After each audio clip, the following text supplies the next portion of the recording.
नमस्कार सभी धर्मी लोगों का आपके अपने चैनल पर एक बार फिर स्वागत है। आज भी मैं आपको कुरान के ज्ञान में आगे ले चलता हूं। तो जो धरती पर लोग हैं जिनके पास कईयों के पास रुपया पैसा जमीन जायदाद इत्यादि बहुत ज़्यादा हैं, वो सोचते हैं हमारे को अपने भाग्य से मिली है, मेहनत से मिली है। पर जिनको ज्ञान है वो जानते हैं कि बिना परमात्मा की इच्छा से इस धरती पर कभी किसी को न कुछ मिला है न मिलेगा। तो मैं उनको जिनके पास माल है अर्थात धन दौलत है और जो धन कमाना चाहते हैं उनको क्या करना चाहिए, इस पर कुरान क्या कहती है।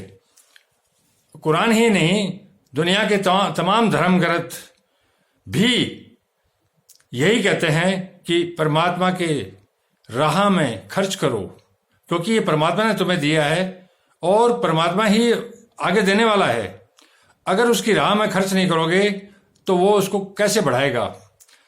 तो कृपया ध्यानपूर्वक सुने और धर्मी होने का लाभ उठाएं। जो लोग अपना माल खुदा की राह में खर्च करते हैं, खुदा की राह का मतलब ये है कि धर्म कर्म में, दान दक्षिणा में।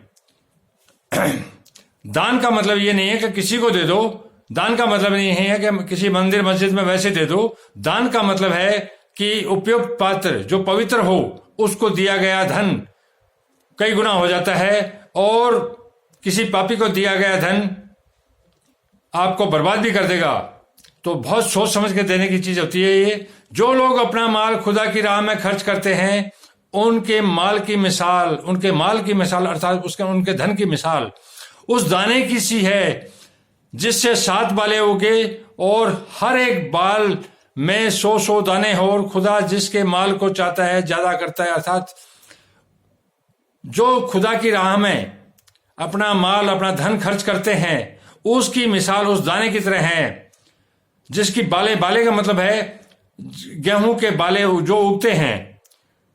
एक बाले में 100 दाने उगते हैं। अगर एक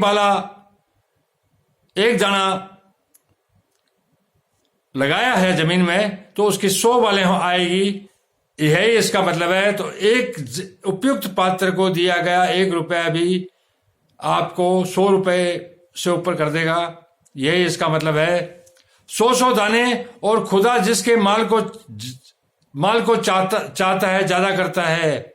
जब तक परमात्मा नहीं चाहेगा, चाहे कोई कितनी भी मेहनत कर ले, उन्नति नहीं कर सकता। वह बड़ी वसवत वाला और सब कुछ जानने वाला है, अर्थात वह बड़ी वसवत और जानने वाला है। जो लोग अपना माल खुदा के रास्ते में खर्च करते हैं, खुदा के रास्ते में खर्च करते हैं अर्थात परमात्मा के रास्ते में खर्च करते हैं, फिर इसके बाद नए इस खर्च का किसी पर एहसान रखते हैं, जो परमात्मा के मार्ग पर खर्च करके इस बात का किसी पर कोई एहसान नहीं रखते और न किसी को तकलीफ देते हैं, और न ही किसी को तकलीफ देते हैं कि मैंने ये कर दिया या मैंने इसके लिए ये किया है, तकलीफ देते हैं, उनका बदला उनके परवरदिगार के पास तैयार है। अर्थात इन्हीं को ही बदला, इन्हीं की बालें एक दाने की 100 हो जाएगी। जो किसी पर एहसान नहीं करते और किसी को तकलीफ नहीं देते, चुपचाप अपना दान देते हैं। गुप्त दान का मतलब है दायां हाथ दे तो बाएं हाथ को पता नहीं पड़े, उसका बदला परवरदिगार अर्थात परमात्मा के पास पक्का होता है। और कियामत के दिन उनको कुछ डर होगा, और कियामत के दिन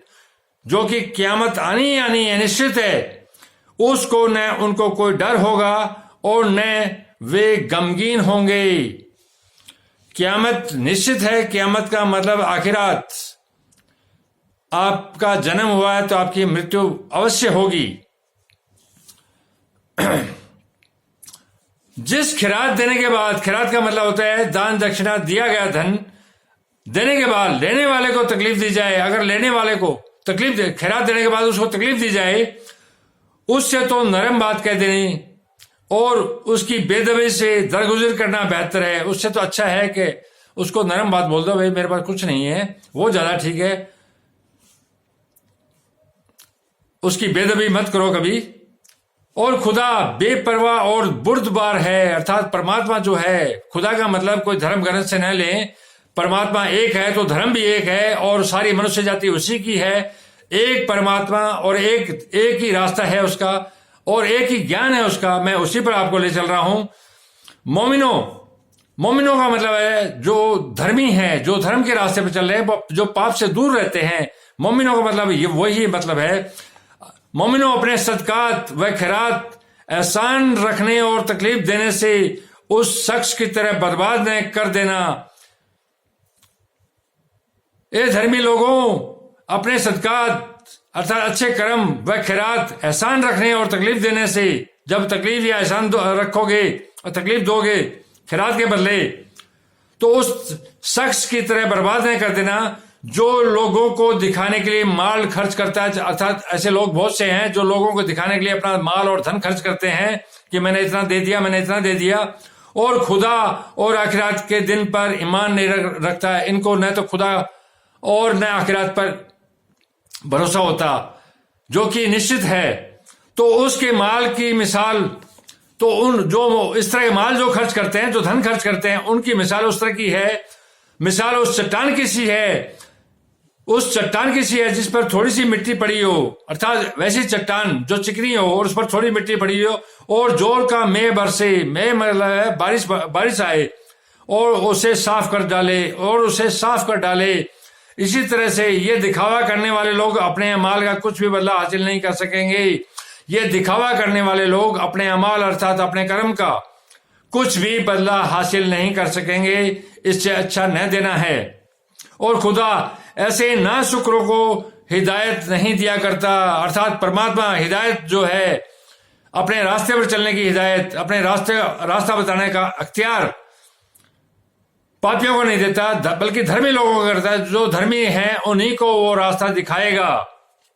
और जो लोग खुदा की खुशनुदी हासिल करने के लिए खलूसी नियत से अपना माल खर्च करते हैं, अर्थात परमात्मा की खुशी हासिल करने के लिए अच्छी नियत से, साफ सुथरी नियत से जो अपना माल खर्च करते हैं, उनकी मिसाल एक बाग किसी है जो ऊंची जगह पर वाक़ हो, जो ऊंची जगह पर बना हो। जब उस पर मेह पड़े तो सोगना फल लाए, जब उस पर मेह पड़े तो वो सोगना फल लेके आए, और मेह न भी पड़े तो खैर फुहारी सही, और अगर मेह न भी पड़े तो फुहारी सही, उससे भी उसके फल आएंगे। और खुदा तुम्हारे कामों को देख रहा है। आप ये मत देखो कि आपके कामों को परमात्मा देख नहीं रहा है, देख रहा है वो। भला तुम में से कोई ये चाहता है, भला दुनिया में ऐसा कोई आदमी है जो ये चाहता हो कि खजूरों और अंगूरों का बाग हो जिसमें नहरें बह रही हो, और उसके लिए हर किस्म के मेवे मौजूद हो, और उसे बुढ़ापा आ पकड़े? कोई ऐसा चाहता है कि इस तरह के मेवे बाग इत्यादि हो और उसको बुढ़ापा आ पकड़े, और उसके नन्हे नन्हे बच्चे भी हो, और उसके छोटे छोटे बच्चे भी हो, और यकायक अचानक उस बाग पर आग का भरा हुआ बगोला बाउंडर चले, अर्थात उस समय जब उस पर बुढ़ापा आ जाए और उससे छोटे छोटे बच्चे भी हों, और उस बाग पर आग का भरा हुआ बगोला बाउंडर चले और वह जलकर राख का ढेर हो जाए। कोई ऐसा चाहेगा कि वो राख का ढेर हो जाए? इस तरह खुदा तुमसे अपनी आयतें खोल खोल कर बयान फरमाता है। इसी तरह खुदा खोल खोल कर, अर्थात एक एक चीज बता समझा के, खोल खोल कर, जो कठिन से कठिन शब्द उनको सरल शब्दों में ला के, ताकि जन समुदाय संसार इसको समझ सके, खोल खोल कर बयान फरमाता है ताकि तुम सोचो और समझो। ये बहुत अच्छी चीज है कि बाइबल, कुरान शरीफ और गीता इत्यादि में हर चीज को खोल खोल कर, जो परमात्मा के रसूल की बातें हैं, खोल खोल कर बयान की गई है ताकि हर कोई व्यक्ति उसको समझे और परमात्मा की खुशनदी अर्थात उसकी खुशी को हासिल करे। यही धर्म ग्रंथों का उद्देश्य है। परमात्मा यही चाहता है कि तुम मेरी तौहीद अर्थात जब हमें पैदा किया था मिट्टी से, तो उसने और हम में एक वाचा अर्थात वचन हुआ था कि मैं मेरे पिता परम पिता परमेश्वर जो तू कहेगा उसी रास्ते पर चलूंगा। लेकिन हम धरती पर आके शैतान के रास्ते पर चलने लग जाते हैं। तब परमात्मा किसी नबी, किसी गुरु इत्यादि को उसकी सूचना अर्थात अपने ज्ञान की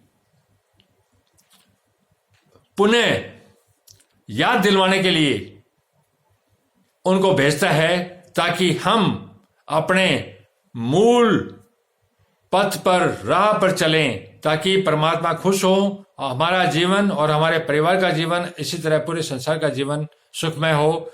यही तमाम धर्म ग्रंथों के ज्ञान की प्रकाष्ठा है। धन्यवाद। शुभ रात्रि। कल फिर मिलेंगे।